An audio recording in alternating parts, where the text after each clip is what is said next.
palavra. Vamos abrir a Bíblia? Quantos lembram o que é que nós estamos estudando? É a terceira terça-feira agora, sobre as bem-aventuranças. E nós estudamos já duas. Quem lembra da primeira? Bem-aventurados os pobres, né? E a terça-feira passada foi bem-aventurado os que choram. Tem chorão hoje aqui? Eita glória!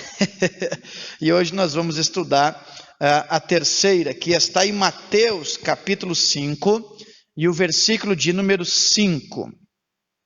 Mateus capítulo 5, versículo 5. Lembrando vocês que é um desafio preparar essa aula para vocês. É um desafio, porque são textos que revelam bastante coisas em um versículo só, e a gente tem que ser, como é um estudo bem didático, para aqueles irmãos que gostam de escrever, e vocês absorverem o que o pastor quer ensinar.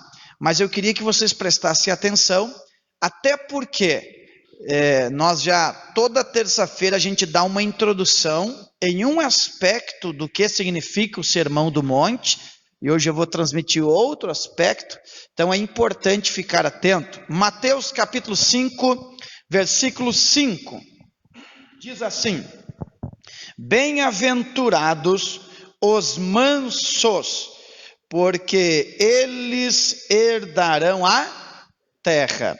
Bem-aventurado os mansos, porque eles herdarão a terra. Tá aí? Achou? Agora pegue a sua Bíblia, Mateus capítulo de número 7, só para eu fazer uma observação diferenciada.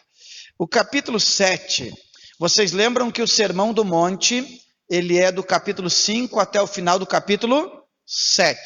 Inclusive eu desafiei vocês a uma vez por semana ler esses 3 capítulos. E se você não leu, é prova que se constitui um grande desafio ler 3 capítulos em uma semana, tá? Mas é importante que você preste atenção no que o pastor vai dizer. Vai terminar o sermão da montanha ou do monte no capítulo 7 e versículo 29, fecha. Mas o versículo 28 e 29 só fala sobre a maneira em que Jesus ensinava com autoridade. Mas o versículo 27, de fato, é ali que termina o sermão do monte. Deu para entender o que o pastor está dizendo? E veja qual é a última frase do versículo 27. Quem diz para mim? Depois da vírgula, o que diz? O que diz lá, o Jennifer? A última frase do versículo. Em uma tradução assim mais atual diz: e a casa caiu. Então nós não estamos brincando. Tem uma tradução bíblica que diz: a casa caiu. Nós não estamos brincando. Jesus termina dizendo: gente, quem ouve estas palavras. Quais são estas palavras? Todo o sermão do monte. Quem ouve estas palavras e não pratica, a casa vai cair. E ele está dizendo que o que vai fazer a casa cair são os ventos e as tempestades. Ou seja, todos na vida cristã vão passar por ventos e tempestades. E só irão suportar os que ouvem estas palavras. Então nós não estamos aqui preenchendo uma grade curricular de um curso. Eu particularmente estou analisando, estudando, escrevendo e estou pedindo auxílio do Espírito Santo para que a minha casa não caia. Quantos não querem que a sua casa caia? Alguém já cantou uma música: e se a casa cair, deixa que caia, porque hoje eu vou amanhecer na gandaia. Nós não, nós somos crentes, nós não queremos que a nossa casa caia, nós queremos que ela esteja firme. Então, ore no final da ministração dizendo: Espírito Santo, tudo que nós aprendemos na Bíblia, faça se tornar realidade em mim, porque a minha casa não deve cair. E tem o texto que diz: é grande a sua ruína. Então todo cristão que ouve, mas não pratica, ele está pavimentando um caminho de ruína para ele mesmo, tá? Deu para entender? Então agora nós vamos: bem-aventurados os mansos, porque eles herdarão a terra. Preste atenção que a introdução é muito importante. É importante entender que o Sermão do Monte é a expressão corporal do reino de Deus. Vocês vão perceber que cada terça-feira eu falo de um aspecto do Sermão do Monte. Semana passada eu disse que o Sermão do Monte é a manifestação da graça de Deus que me capacita a cumprir o que Deus está exigindo. E agora, olhando para Mateus 5:5, que diz que felizes, mais que felizes são os mansos, porque deles ou eles herdarão a terra, eu tenho que entender que o Sermão do Monte é a expressão corporal do reino de Deus. Por exemplo, existem pessoas especializadas no comportamento do ser humano.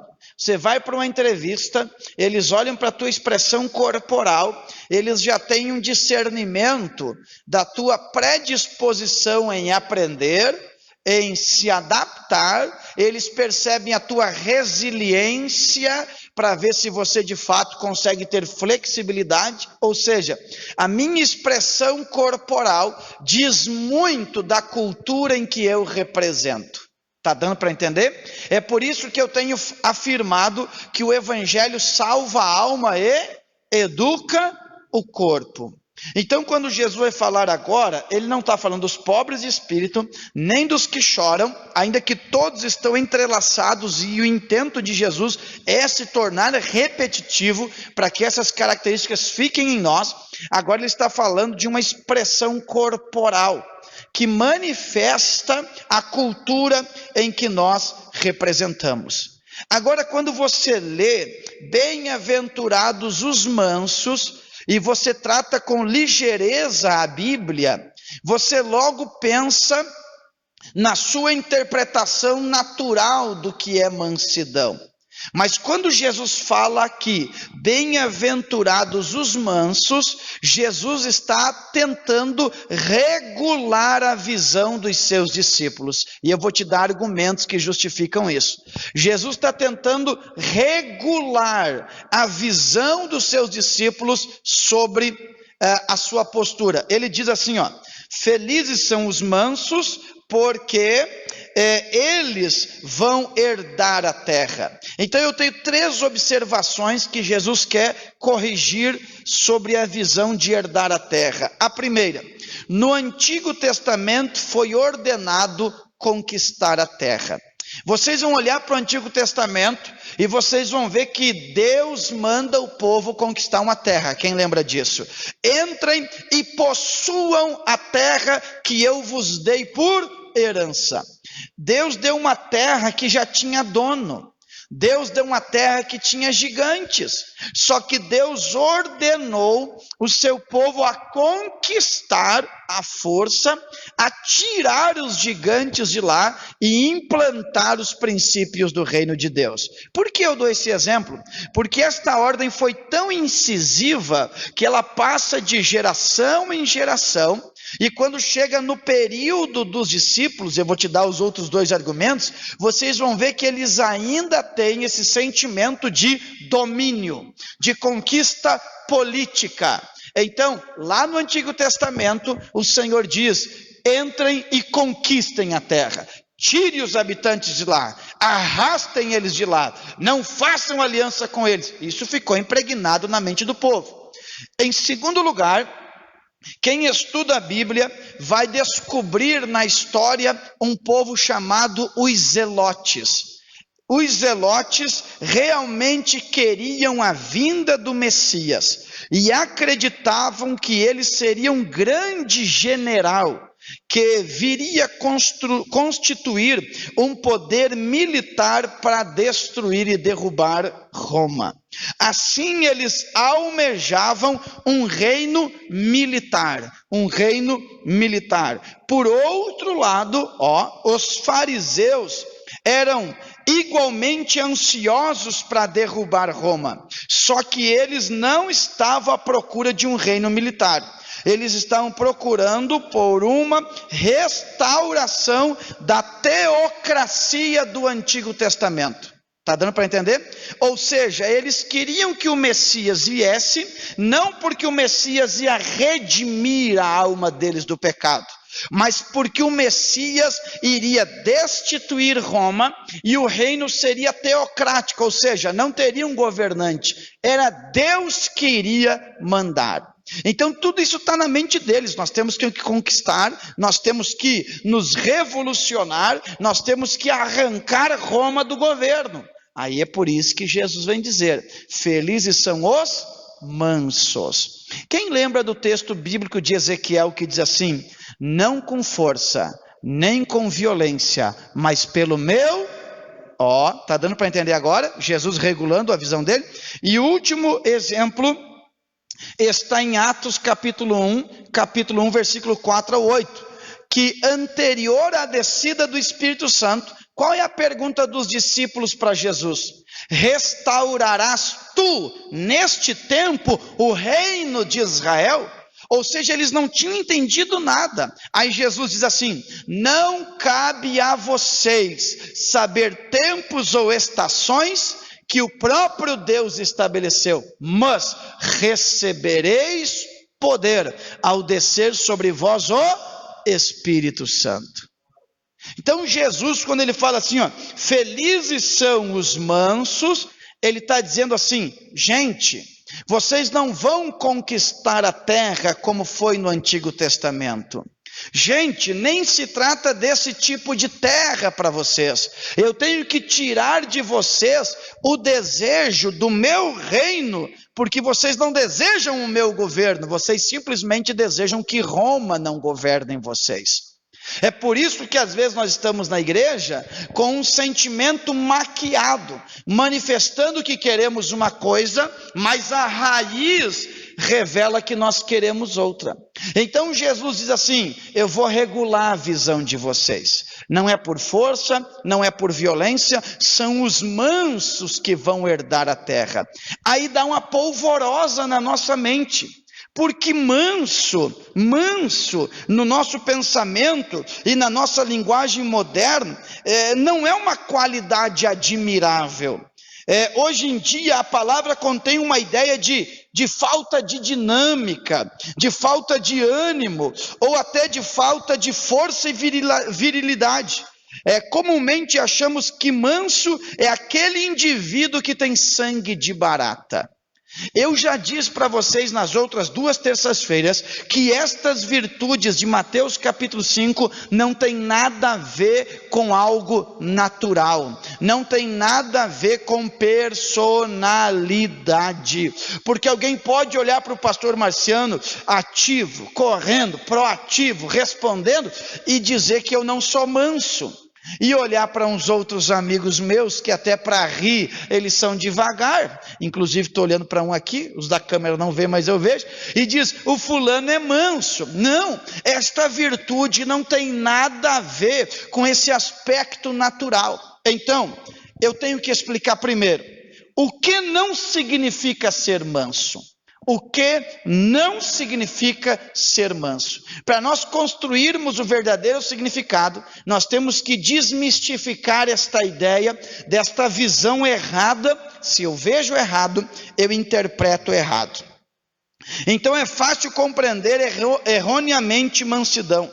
Algumas pessoas acham que ser manso é o homem que não possui convicções firmes, que não toma posição em favor de nenhuma causa. Não, vejamos o que não significa ser manso. Ser manso não significa ser covarde.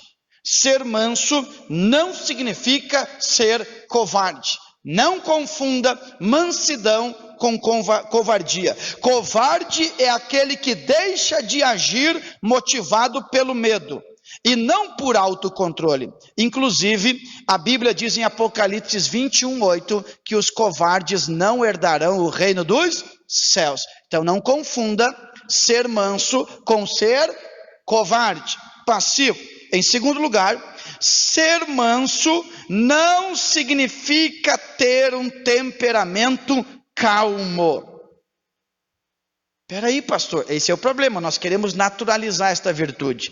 Então, ser manso nesse texto não significa ter um temperamento calmo, porque há muitas pessoas que são calmas por natureza, então elas vão herdar a terra só porque tem algo que é da personalidade? Não. Terceiro, ser manso não significa ter personalidade débil. Ah, o fulano é fraco. Ah, o fulano não tem postura. Não, ser manso não significa ter postura débil. Há pessoas que estão sempre dispostas a abrir mão de suas convicções, opiniões, crenças, apenas por não criar problemas com os outros. Debilidade de caráter definitivamente não significa ser manso. Eu posso defender veementemente as minhas posições e alguém achar que eu sou irado. Todo mundo que conversa com o pastor Silas Malafaia num debate diz para ele, fique tranquilo. Eu estou tranquilo, diz ele.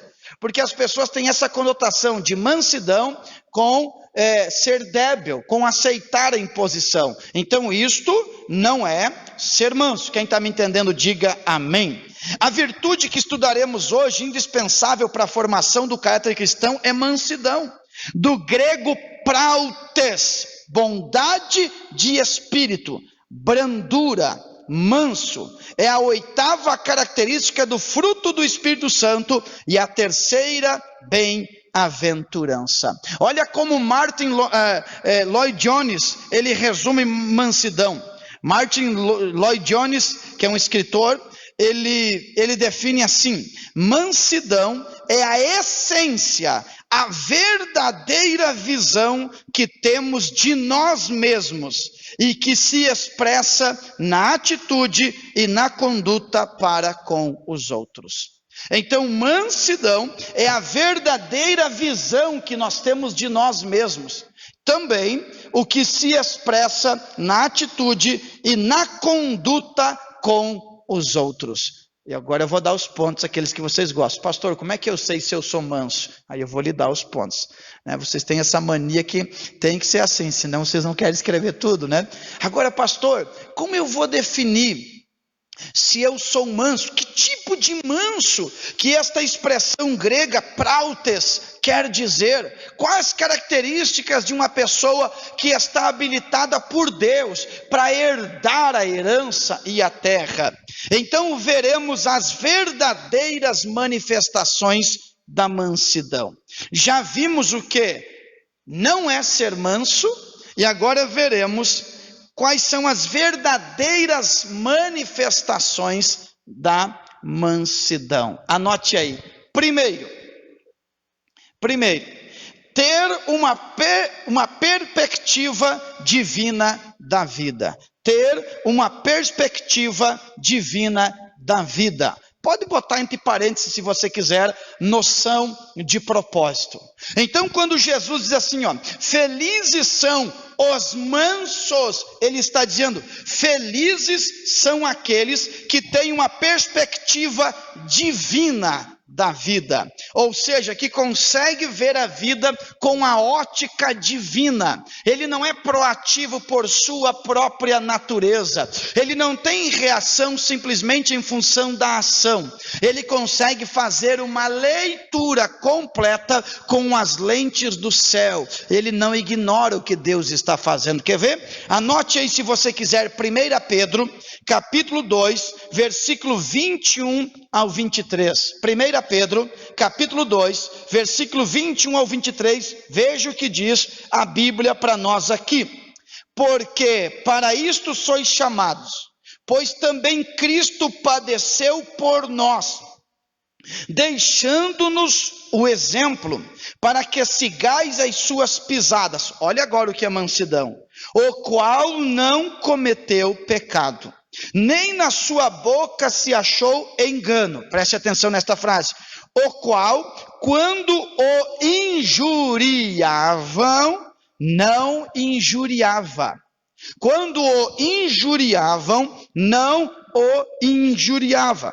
E quando padecia, não ameaçava, mas entregava-se àquele que julga justamente. O texto está fazendo menção de Jesus, que enquanto era ultrajado, humilhado, ele não revidava. Agora olhe para cá. Quem olha esse texto diz, mas isso é debilidade. Como alguém não vai revidar quando é ultrajado e injuriado? Porque esta pessoa tem uma perspectiva elevada da vida. Jesus compreendeu que isso aqui fazia parte do processo divino. E Jesus não queria abortar o que Deus estava fazendo. Então a pessoa mansa é aquela que aparentemente manifesta uma debilidade, não porque não tem condições de revidar, mas porque entendeu que o oleiro ainda tem poder e domínio sobre o barro. Oh glória! Está dando para entender agora? Então manso é aquele que usa o binóculo da fé. E o binóculo da fé, não sei como, mas faz a gente ver além da curva. Então, ser manso é ter a perspectiva correta da vida. E dentro disto, eu anotei duas observações. Dentro desta de ter a perspectiva correta da vida. Primeiro, é que o manso não aborta o processo. Ele não aborta o processo. Deu para entender o que o pastor está dizendo? Ele é manso porque ele aceita voluntariamente o processo. Ele sabe que Deus está trabalhando. É por isso que alguém você trata e revida, porque não teve a visão do que Deus está fazendo. Eu vou te dar um exemplo bíblico. Quem lembra da história de José lá no Antigo Testamento em Gênesis? Lembra que ele foi vendido pelos irmãos? Quem lembra disso? E aí ele fica preso há alguns anos, ele sai, Deus cumpre a profecia, escute isso, exalta ele tinha de tudo, irmã Sônia, para se vingar dos irmãos dele. Ele tinha de tudo para judiá-los. E quando lá na frente da história, em que todos os irmãos que o venderam, que machucaram o próprio coração do pai de José, eles agora estão na frente de José, e quando José se dá a conhecer, eles começam a tremer na base, e dizendo, agora José vai matar a gente, porque a gente vendeu ele. Aí José manifesta a mansidão, perspectiva elevada da vida. Ele diz assim, irmã Nice, vocês não me venderam, foi Deus que me mandou na frente de vocês, para preservar vocês agora. Ô glória! Está entendendo o que o pastor está dizendo? Quantos anos ele ficou preso? Alguns anos preso, eu não lembro agora.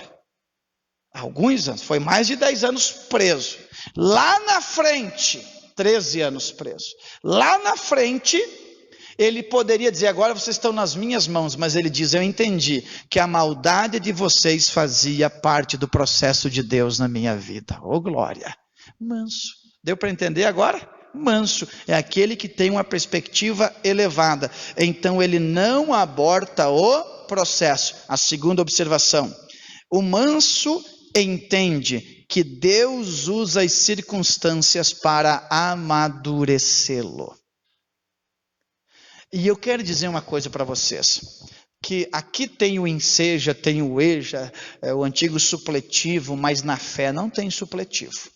Na fé, se eu aborto o processo, eu reprovo e tenho que retomar de novo as mesmas matérias, porque Deus quer nos preparar para coisas grandes. Está entendendo? Então eu quero que vocês percebam isso. Jesus está tentando regular. Gente, vocês ouviram no Antigo Testamento, conquiste a força da espada. Vocês viram os zelotes e os fariseus querendo o domínio militar e religioso. Vocês mesmos estão querendo, quando é que eu vou tirar o imperador do governo? Mas gente, vocês vão ver, eu mesmo que sou filho de Deus, que tem autoridade, padecer, e não se metam. Por isso que ele disse para Pedro, ô Pedro, quando ele cortou a orelha de Malco, quem com a espada ferir, com a espada será ferido. O que Jesus quer dizer? Não aborte o processo, ele faz parte do plano que Deus tem para nós aqui, ô glória.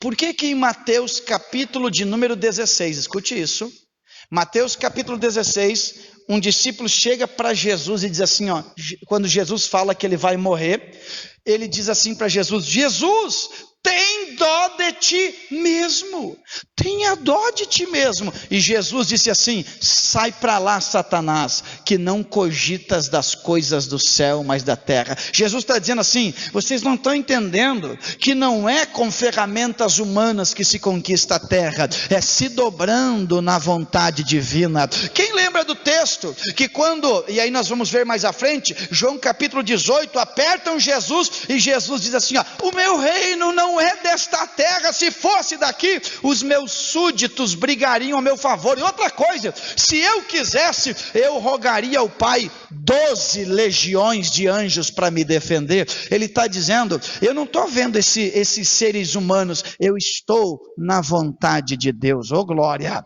É por isso que a vontade de Deus não é um conceito, Miriam, não é um conceito que se está bom é de Deus, se está ruim não é de Deus. A vontade de Deus é uma direção, e os bem-aventurados são os mansos, que tem a ver com humildade, que aceita a vontade de Deus, ainda que lhe doa alguma coisa.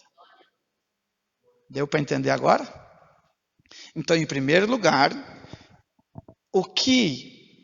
quais são os mansos? Aqueles que têm uma perspectiva, e olha, se vocês não guardar o que o pastor está dizendo, eu vou tratar os casos de vocês amanhã ou depois, porque vocês vão ir pela força, e Deus está dizendo: é pelo meu Espírito. Em segundo lugar, ser manso significa ter confiança na justiça de Deus. Agora, se eu fosse vocês, dobraria a atenção. Aí tu vai ver que tu te meteu numa coisa que não era para tu te meter. E tu viu que tu sofreu porque você tirou da mão de Deus o que Deus deveria tratar. Então, ser manso é ter confiança na justiça de Deus. Anote aí, Tiago 1:20. Olha o que diz Tiago 1:20. Porque a ira do homem não opera a justiça de Deus. Porque a ira do homem não trabalha na justiça de Deus. A ira é um sentimento nutrido pela ofensa. E quando eu me ofendo e dou lugar para a ira, eu tomo o controle e digo: Deus, sai de cena, que é melhor as minhas mãos do que as tuas. Eu vou lhe dar um exemplo que vai dar um nó na sua mente. Olha o que diz a Bíblia, Romanos capítulo 12, versículo 20 e versículo 21. Na verdade é uma repetição de 2 versículos que estão lá em Provérbios, mas olha o que diz aqui, ó. Portanto, se o teu inimigo, vamos definir o que é inimigo. O que é inimigo para nós? O que seria um inimigo no seu conceito? Aquele que lhe persegue, aquele que não lhe aprova, aquele que espalha um comentário negativo, ele se constitui seu inimigo. Aquele que desabona a tua conduta, aquele que constrói como é que nós chamamos aqui, uma cama de gato para lhe derrubar, é o seu inimigo. E na nossa ótica, inimigo deve morrer. Na nossa ótica, inimigo deve ser exterminado. Mas aí vem o apóstolo Paulo, guiado pelo Espírito Santo, e diz assim, ó: portanto, se teu inimigo tiver fome, dá-lhe sem veneno. Diz, irmão, eu estou dando de comer, mas estou botando um negocinho que é para rato, não é para ele não, viu? Mas caiu ali dentro. Não, gente. Se o teu inimigo tiver fome, dá-lhe de comer. Se tiver sede, dá-lhe de beber. Agora preste atenção. Porque fazendo isto, amontoarás brasas de fogo sobre a sua cabeça. Aí ele termina: não te deixes vencer do mal, mas vence o mal com o bem. Quem dá glória a Deus por isso? Deixa eu explicar. Quando vem aquela vontade de você destruir alguém, quando vem aquela vontade, tem um irmão que ele gravou um hino que diz assim, ó: tira o pino da granada e solta na cara do cão. Eu acho que é tira o pino da granada e solta na cara do irmão, devia ser, né? Gente que quer adaptar. Só que o texto diz assim, ó: se o teu inimigo te persegue, combata a perseguição como um ato de amor.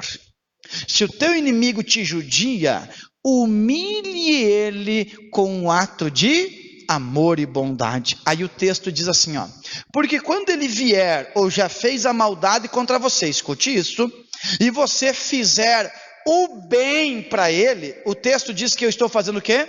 Eu estou amontoando brasas sobre o quê? A cabeça de quem? Do meu inimigo. Olha o que diz o texto aqui: amontoarás brasas de fogo sobre a sua cabeça. A brasa é um sinal de Deus.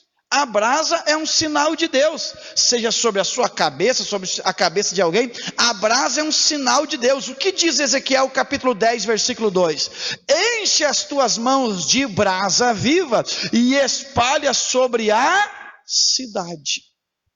Quando alguém me faz o mal, e eu lhe retribuo com o bem, eu marco aquela pessoa dizendo: Deus, ele está marcado, e Deus acerta o alvo. O míssil de Deus é teleguiado. Agora, quando eu compro a briga, quando eu defino, Deus se assenta no trono. Então, se alguém fizer mal para você, os mansos de fato, eles não são os débeis, eles são os que confiam na justiça de Deus. Oh, meu Deus do céu, aleluia!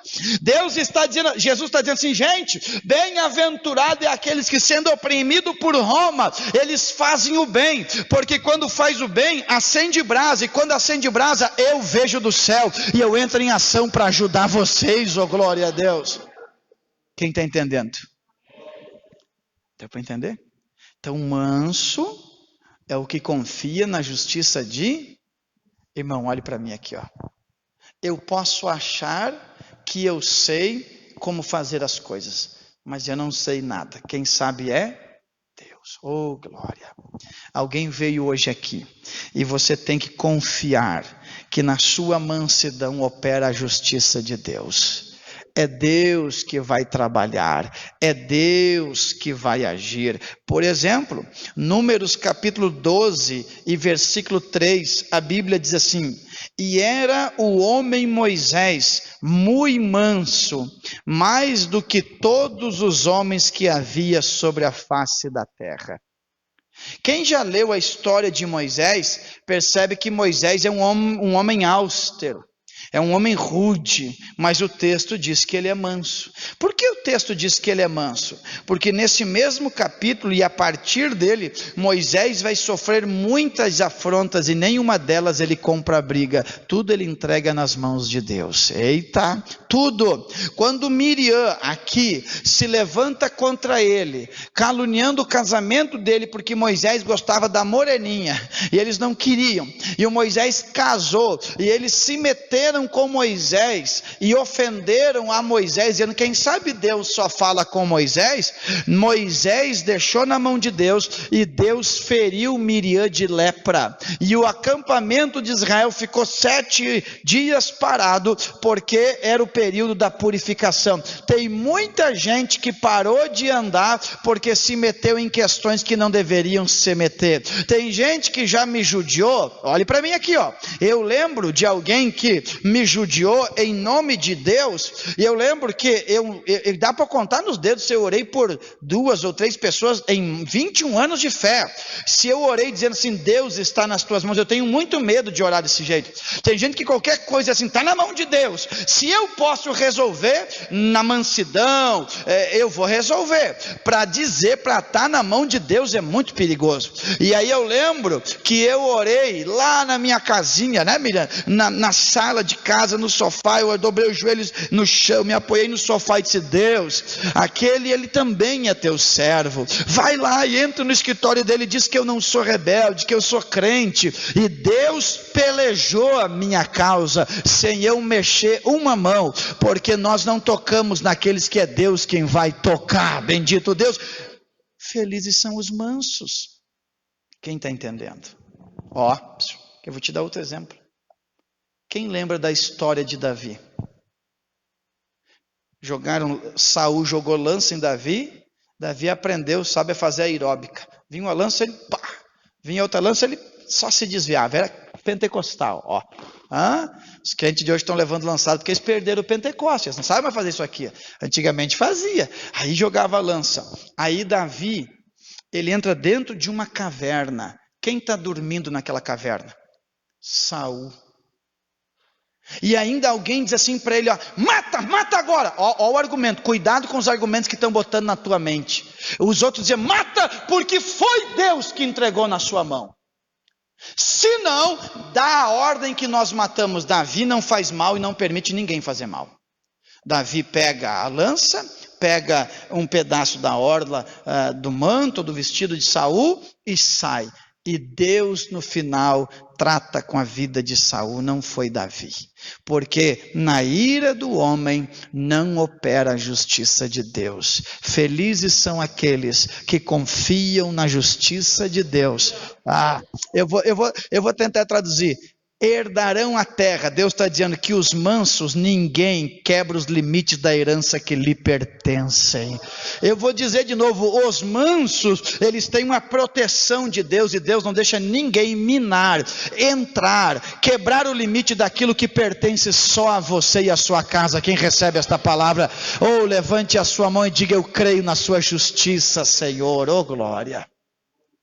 Terceiro lugar, eu vou repetir. Então manso tem a ver com ter a perspectiva divina. Eu sei que faz parte do processo divino, deu para entender? Eu não preciso tirar ninguém do trono, Deus está no controle das estações e dos tempos. Em segundo lugar, significa ter a confiança na justiça de Deus. E em terceiro lugar, ser manso significa ter equilíbrio. E eu já te explico aqui. Ter equilíbrio, aquela mesma expressão do grego, prautes, assim como sona mesmo, prautes, significa ter equilíbrio.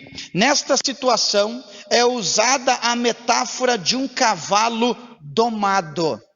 Então, neste texto, a questão de ser manso não tem a ver com debilidade, com fragilidade ou com perder a virilidade. Tem a ver com um cavalo domado, que não perdeu a sua força, mas exerce domínio sobre os seus instintos. Glória a Deus por isso. Então é ter um equilíbrio entre a força e o juízo e a razão, porque nenhum de nós para na frente de um cavalo enfurecido, a gente foge, mas o mesmo cavalo enfurecido, uma vez passando pela doma, uma criança puxa ele e ele obedece. Eu já vi um cavalo amarrado, pastor Roberto, em uma cadeira branca dessas que a gente tem na igreja. Se ele só fizer assim, ele arrasta a cadeira, mas ele entendeu que ali tem um princípio de autoridade, então ele domina o seu instinto em reconhecimento da autoridade. Alguém está pegando isso aqui, da autoridade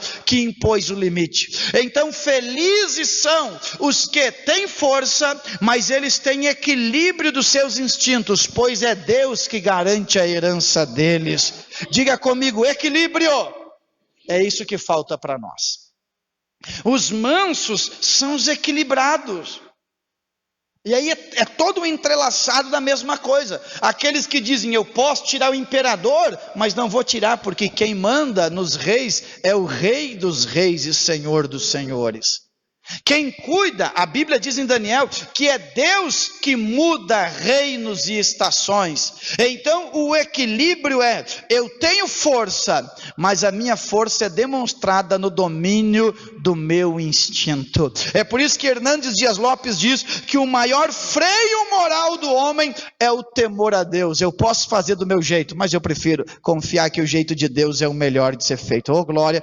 Quanta gente boa se quebrou, colocou os pés pelas mãos na igreja, quis reivindicar direito, se fundamentou na própria razão, ninguém me manda, ninguém me governa, se quebrou, se tornou irreconciliável, não tem lugar para eles em lugar nenhum. Mas os mansos, eles dizem, eu poderia revidar, mas eu submeto porque eu tenho a perspectiva que é Deus que está trabalhando na minha vida e eu não vou abortar o processo.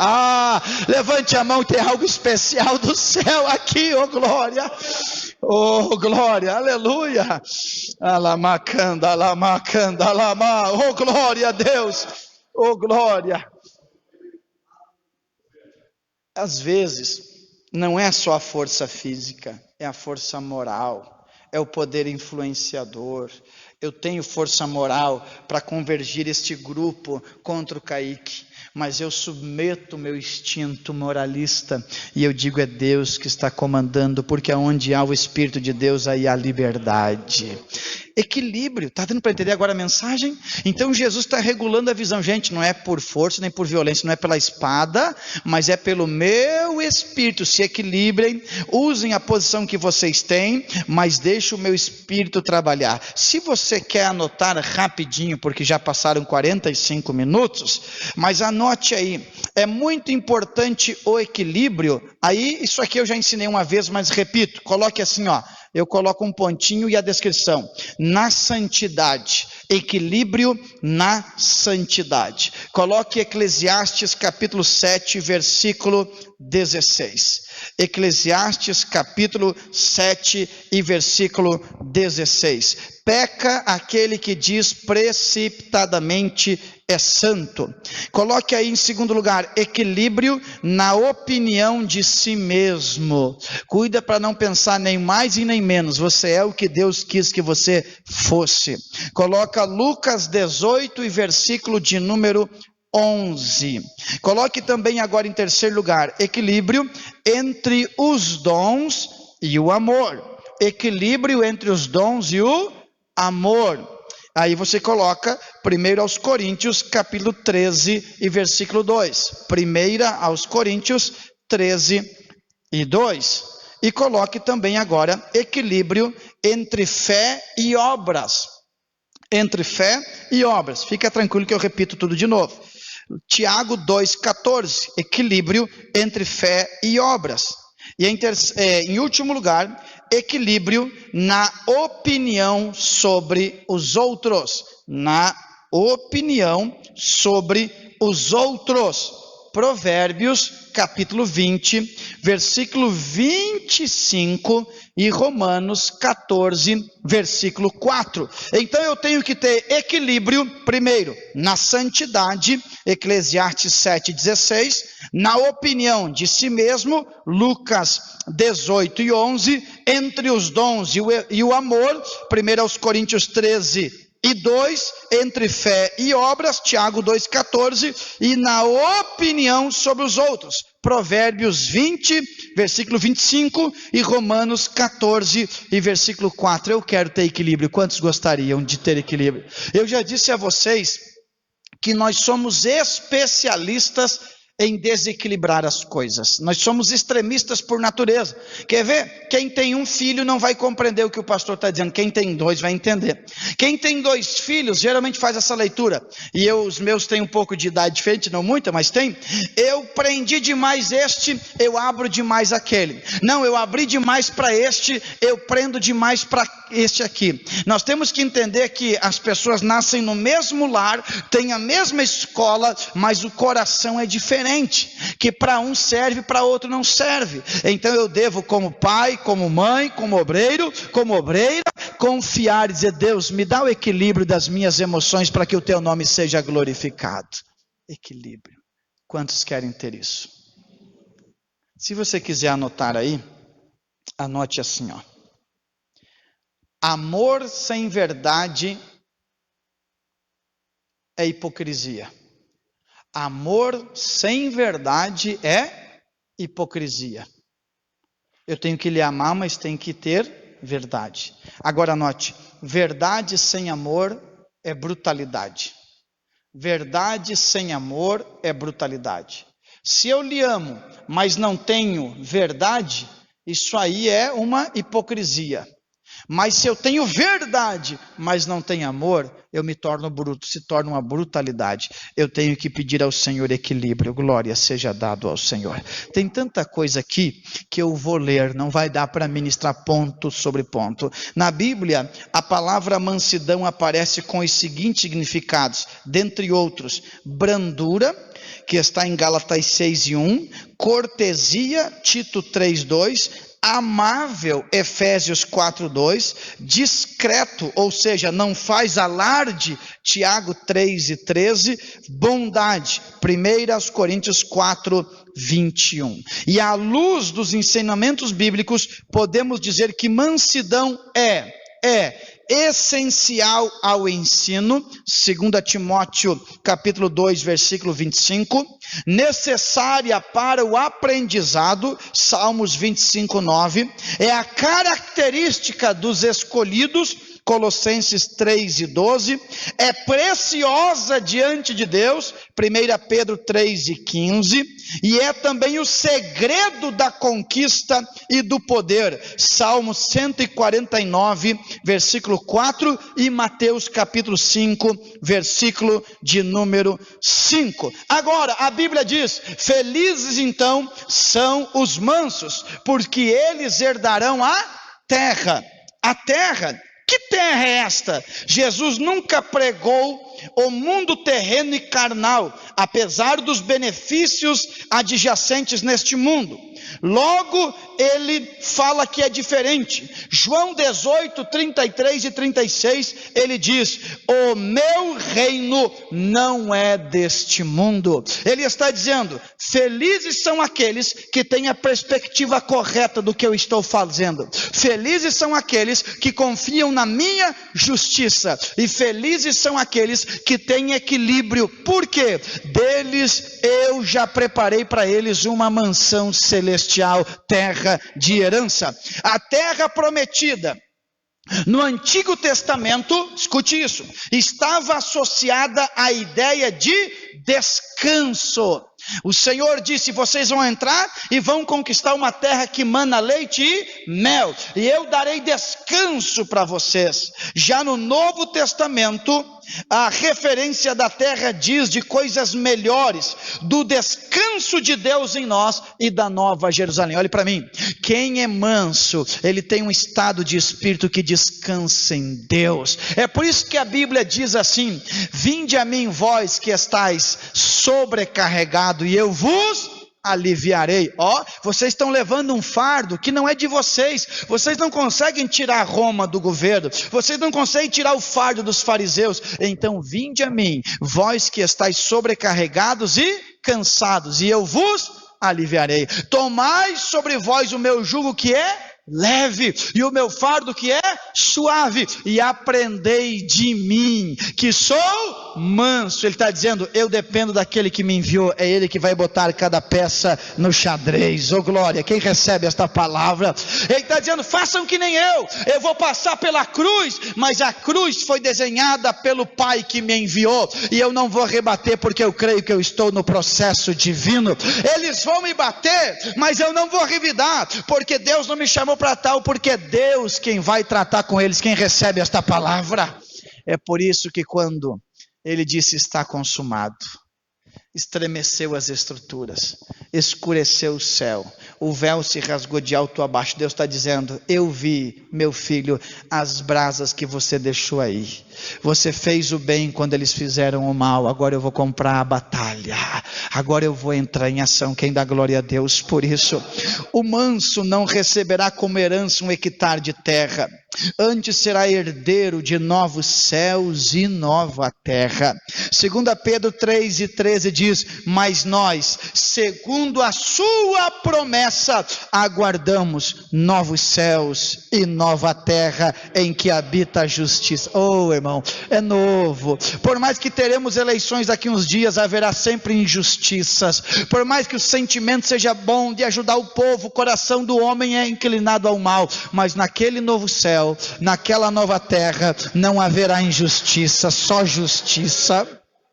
É por isso que Romanos 8:17 diz assim, e se nós somos filhos, logo somos herdeiros também, herdeiros de Deus e co-herdeiros de Cristo. Resumindo, oh glória, o manso é alguém que entregou os seus caminhos ao Senhor, que espera e confia no Senhor, é alguém que não se entrega à ira, nem à cólera, é alguém que procura a paz e procura fazer o bem, e será co-herdeiro em Cristo do reino dos céus. E no fim do Sermão do Monte, ele diz: quem ouve estas palavras e não pratica, a casa vai cair. Se coloque em pé comigo agora em nome de Jesus. Mas a nossa casa não vai cair, porque é Deus que vai sustentar ela. Quem dá glória a Deus por isso? Oh, se o teu inimigo te fizer um mal, faça o bem.